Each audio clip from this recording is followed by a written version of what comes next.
सब कोई। एक बार जो मनुष्य हो जाते हैं वो राम के हो जाते हैं, और जो राम के हो जाते हैं उनको कभी कोई छोटा नहीं कर सकता, उनको कभी कोई पराजित नहीं कर सकता। हम क्या है, ये तुच्छ लोगों के बने रहते। इसका मुंह चाटा, उसका मुंह चाटा, उसके पैर छुए, उसके हाथ जोड़े, इससे नहीं जिंदगी बचेगी, इससे नहीं होगा। राम जी के हाथ पैर जोड़ लो, वो चाहेगा तो सबके वोट दिलवा देगा, और वो नहीं चाहेगा तो पैर छू के रुपया खा के और शराब पी के भी मिलने वाला नहीं है। शराब पीने के बाद में घर नहीं मिलता तो वोट कैसे मिल जाएगा भैया, बबलू भैया? बोलो ना। आदमी शराब का अद्दा पी ले, उसे घर मिलता नहीं, अपना गटर में गिरता फिरता है, तो शराब पी के वोट कैसे मिल जाएगा तुमको? गुरुजी आप तो बिल्कुल सच बता देते हैं, क्लियर कर देते हैं बात को। राम जी की कृपा से पत्ता हिलता है, बिना उनकी इच्छा के कुछ नहीं है। इसीलिए मुझको और आप सबको चाहिए कि मैं जो कह रहा हूं उस पर ही हम चलें। मैं भी खोखली बात ना करूं, मैं भी सच्चा करूं, मैं जो कहूं वो मैं पालूं, आप भी पालें।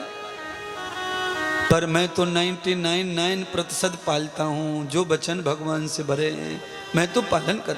कुछ कमियां मेरे जीवन में हो सकती हैं, रह जाती हों, होती हों, पर मैं तो यही प्रयत्न करता हूँ कि एक भी क्षण मैं करवट लेके भी ऐसे सोऊं जैसे राम जी ने आज्ञा की है कि ऐसे सोना चाहिए। तो रात में भी ऐसे ही सो, पूरे बिस्तर को खराब ना करूँ सोते सोते। है बिस्तर सो के उठे तो वैसा दिखे जैसे सोने से पहले था। सोने से पहले बिस्तर जैसा होता है, सोने के जगने के बाद भी वैसा दिखे, ऐसे सो। है चादर बिस्तर पर रहती है रात को सोने से पहले, और सुबह उठो तो चादर सुसरी सबरी घोपड़ी के नीचे जमा हो जाती है, पैरन के नीचे गुदड़ी गुदड़ी दिखे। मैंने कहा भाई यहाँ पे कौन सोया, ये सोए कि खोए कि रोए रात भर, क्या हुआ है समझे नहीं, पता ही नहीं माने।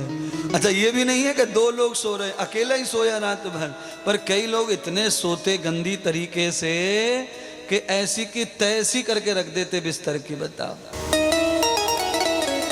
है भोजन की थाली हो, बिस्तर हो, ये सब भगवान के वरदान है। सबसे ज्यादा सुख मिलता है बिस्तर पे, सबसे ज्यादा बिस्तर पे सुख होता है। आदमी दुनिया में कहीं से थक जाए तो कहाँ पे गिरता है, जाके बीमार हो जाए तो कहाँ गिरता है, बस समझ लो महाराज। सारी दुनिया में कहीं भी आराम न मिले तो बिस्तर पे मिलता है। तो हमें बिस्तर की कितनी कीमत करनी चाहिए, उसका कितना सम्मान करना चाहिए, पर बिस्तर का कोई सम्मान ही नहीं है। अरे पतंजलि ऋषि लिखते हैं, अथ योग शासनम अथ योगा अनुशासनम अथ योगा अनुशासनम। जिसने आसन पर अनुशासन कर लिया वो आदमी योगी बन जाता है, और जिसके आसन पर अनुशासन नहीं है वो हमेशा रोगी ही बना रहता है। मैं आपको रोगी नहीं देखना चाहता।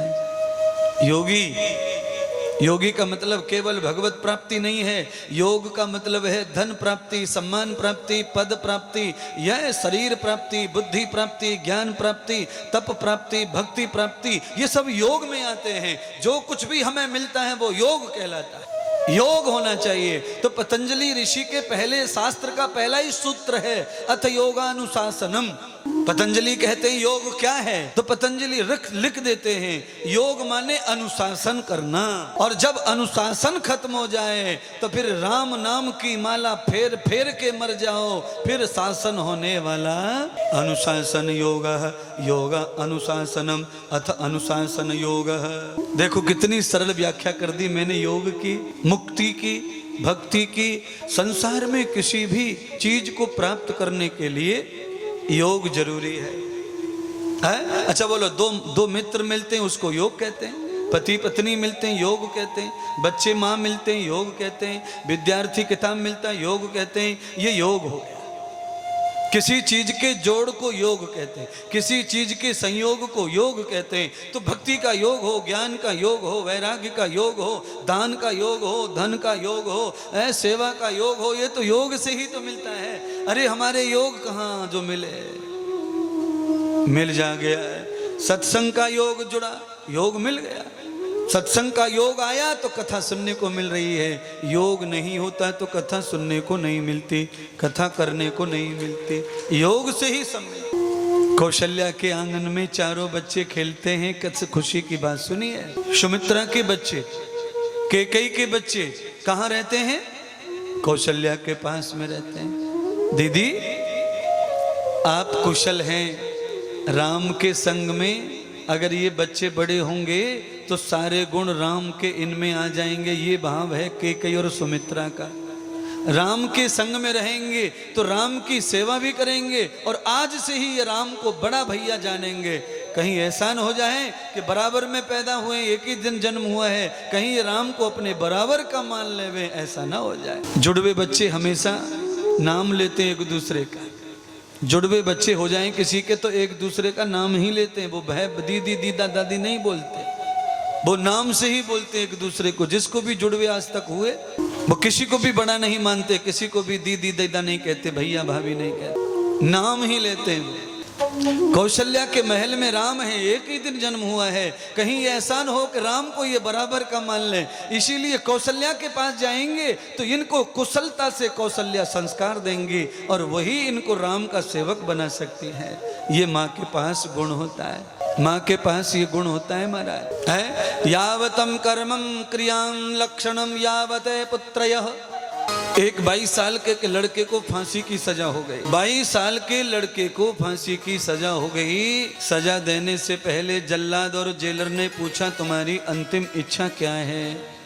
उसने कहा मेरी माँ जी का दर्शन करवा दो, मैं अपनी माँ से मिलना चाहता हूँ। मरते समय अच्छा भाव सुना, जेलर ने माँ बुलाई, माँ का दर्शन करवाया। माँ पास में गई, जैसे ही माँ निकट आई बच्चे ने जोर से थप्पड़ दिया माता के गाल पे। सारे सिपाहियों ने, जल्लाद ने, जेलर ने देखा ये तो सच में बड़ा पापी है। दुनिया फांसी पे लटकती है, मरते मरते एक अच्छा काम करते हैं और ये तो मरते मरते भी पाप करके जा रहा है। अपनी माँ के पैर छूने चाहिए थे, थप्पड़ मार दिया तो सब लोगों ने थू थू थू थू थू थू थू थू थू थू थू थू कर दी। पर अंत में जेलर ने पूछा एक बात बता, मरते मरते भी तूने ये पाप क्यों किया? तूने अपनी माँ को थप्पड़ क्यों मारा?